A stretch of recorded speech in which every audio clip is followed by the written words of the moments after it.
इस वीडियो में हम पर्यावरण कक्षा 4 कार्यपुस्तिका के पाठ 2 स्थानीय पेशे एवं व्यवसाय इस पाठ की वर्कशीट का हल देखेंगे। सबसे पहला हमारा प्रश्न है इसमें, अपने आसपास की वस्तुओं के नाम एवं उन्हें किसने बनाया है निम्न तालिका में लिखिए। यहाँ पर आपको अपने आसपास की कुछ वस्तुओं के नाम लिखने हैं और उन्हें किसने बनाया है ये भी आपको तालिका में लिखना है। तो सबसे पहले यहाँ क्रम वस्तुओं के नाम और किसने बनाया है, तो आप वस्तुओं के नाम अपने आसपास की वस्तुएं जो हैं उनके नाम यहाँ पर लिख सकते हैं। जैसे घर, घर किसने बनाया है, ये राजमिस्त्री बनाता है, राजमिस्त्री ने। जैसे आपका बेड, बेड किसने बनाया है, बढ़ई ने। फावड़ा, ये किसने बनाया है, लोहार ने।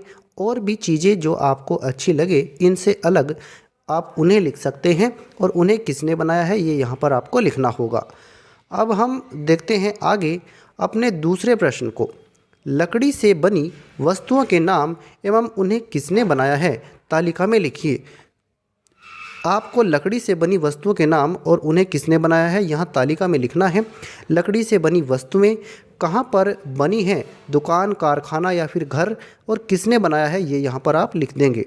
जैसे मेज़, मेज़ को किसने बनाया है, मेज़ मान लीजिए दुकान पर बनी है तो दुकान लिख देंगे और किसने बनाया है, बढ़ई ने बनाया है। बेड, बेड को किसने बनाया है, ये दुकान पर बना है और किसने बनाया है इसको, बढ़ई ने बनाया है। आपकी कुर्सी है, कुर्सी को किसने बनाया है, ये कारखाने में बनी है और किसने बनाया है इसको, एक कारीगर ने बनाया है। तो इस तरह से आप यहाँ पर लिख सकते हैं।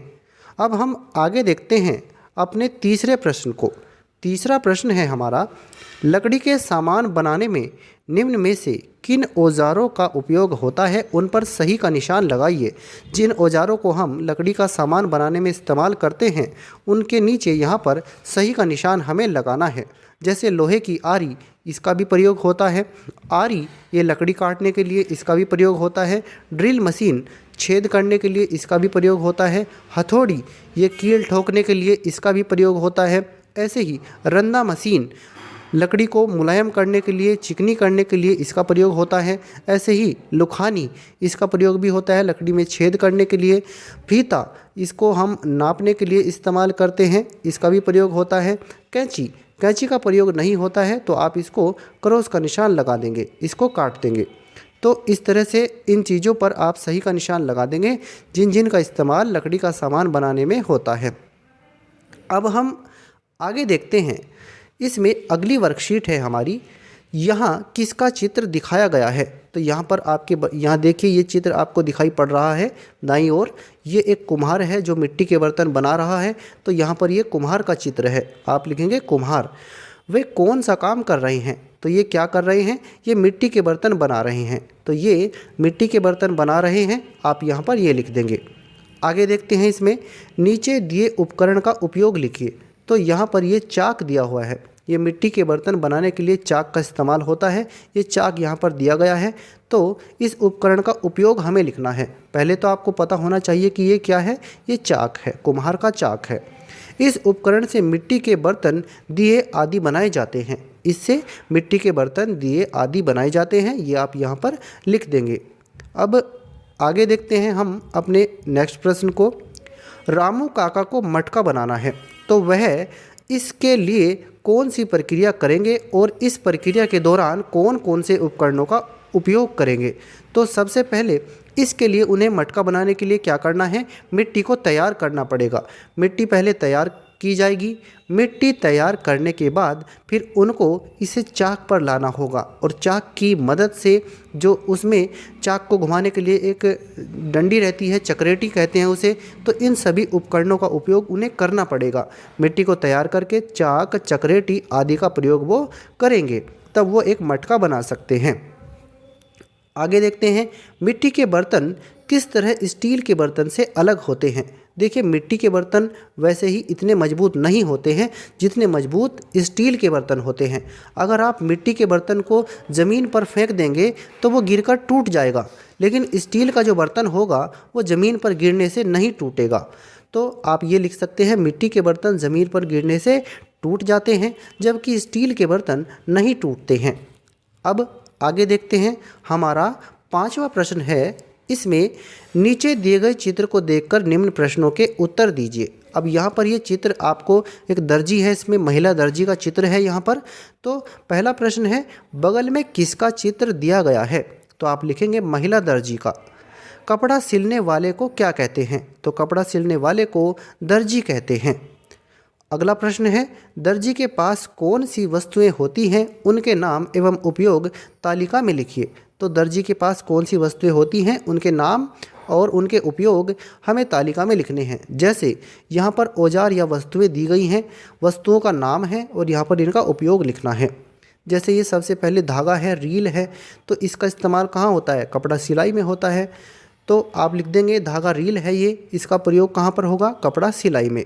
ऐसे ये कैंची है, कैंची का इस्तेमाल कागज़ या फिर कपड़ा काटने के लिए होता है, तो आप इसको यहाँ पर लिख देंगे। इसी तरह से ये क्या है? ये बटन है।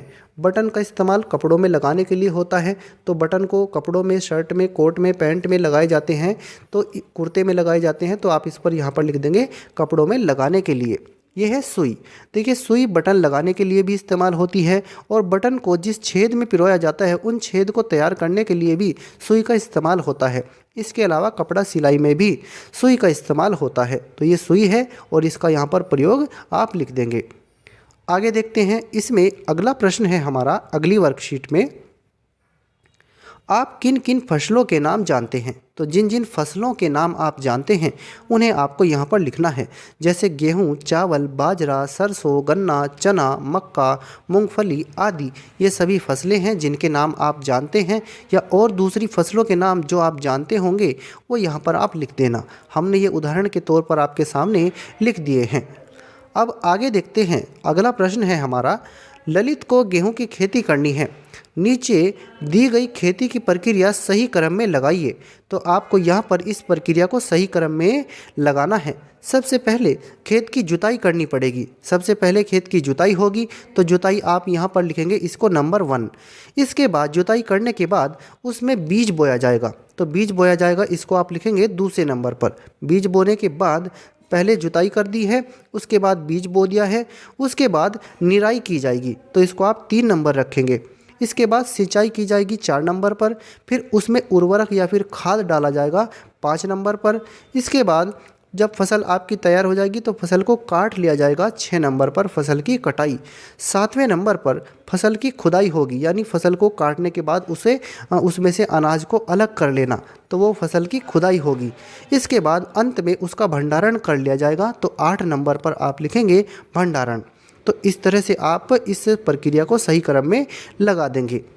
आगे देखते हैं, तीसरा प्रश्न है हमारा, खेती करने के लिए ललित को किन किन चीज़ों की आवश्यकता होती है?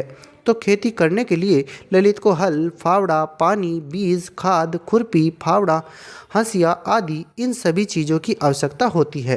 ये फावड़ा 2 बार लिख दिया गया है, इसकी जगह पर आप दूसरा कोई उपकरण लिख लेना। जैसे उसको ट्रैक्टर की भी आवश्यकता होगी, ट्यूबवेल की भी आवश्यकता होगी, इसके अलावा उसे दवाई छिड़कने के लिए मशीन भी चाहिए। तो ये सभी चीज़ों की आवश्यकता होगी, आप यहाँ पर लिख सकते हैं।